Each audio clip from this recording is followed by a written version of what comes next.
Once upon a time, our skies were bluer and our oceans were cleaner.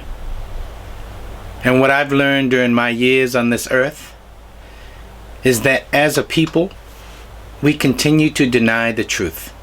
Hey, what's up, everybody? My name is Ron Borden. Thank you for joining me. Today, I want to talk about some things that, for some reason, many of us refuse to discuss. I'm sure all of you know, societies are in deep pain. Societies are suffering, and it's growing and becoming more prevalent. Fires burning everywhere, with there's wars happening all around us. Corruption seems to be thriving, right? Climate change is having a devastating impact all around the globe. And suicide rates are surging. My goodness, we are losing our precious youth at astonishing rates. For so many of us, the idea that things will never get better is overwhelming. Societies are in pain. You know, I believe we can only cure the cancer of America, and might I also add the cancer of our entire world, only when we get to the root of its cause. And I also believe deeply that the illnesses of our world can be cured.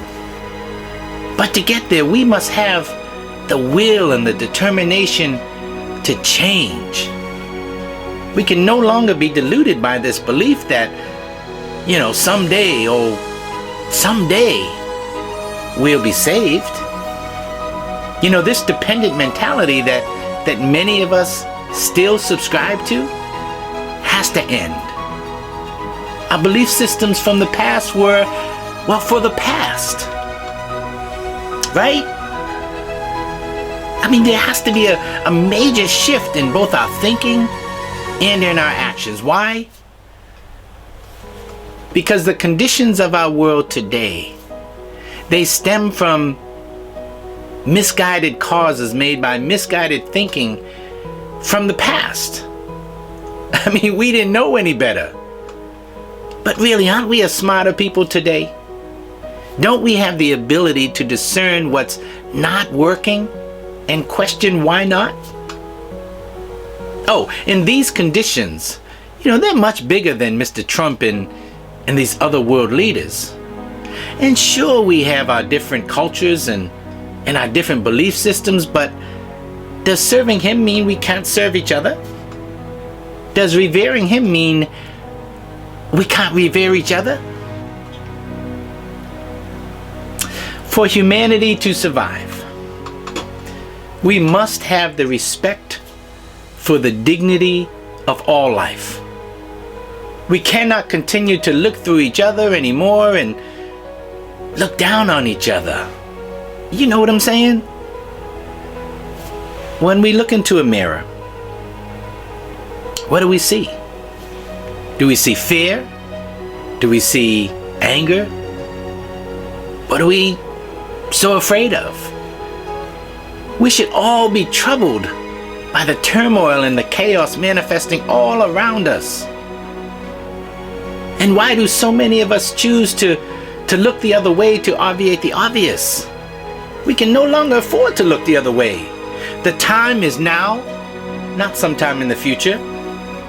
And to the extent that we care, to the extent that we want our children and our children's children to live on this earth without fear, without prejudices, without war, without illnesses, and without violence.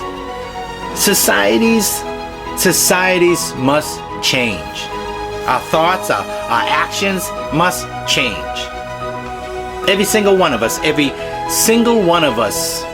must open up our eyes to take on this challenge. Okay, this is not academic. We can no longer stand on the sidelines and expect someone else to solve our problems. It's up to each of us, united, many in body, one in mind. And as my life's mentor once shared with Unity, we can do anything. So let's cure society's illnesses. Let's determine to make this happen. Let's stop the rise of youth suicides. Let's protect our young from being exploited and see them all as precious children for humanity's future. And let's also revere our seniors. My goodness, let's benefit from their wisdom.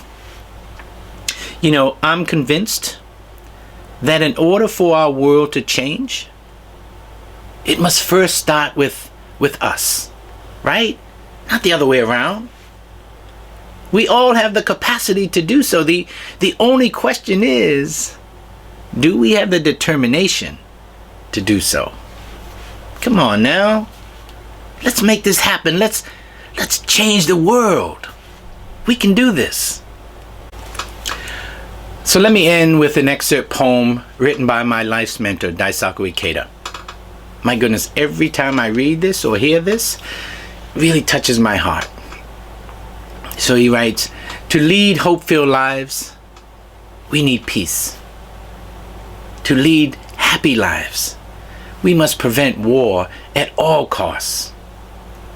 There is something vaster than the wide open sky, and that is my life.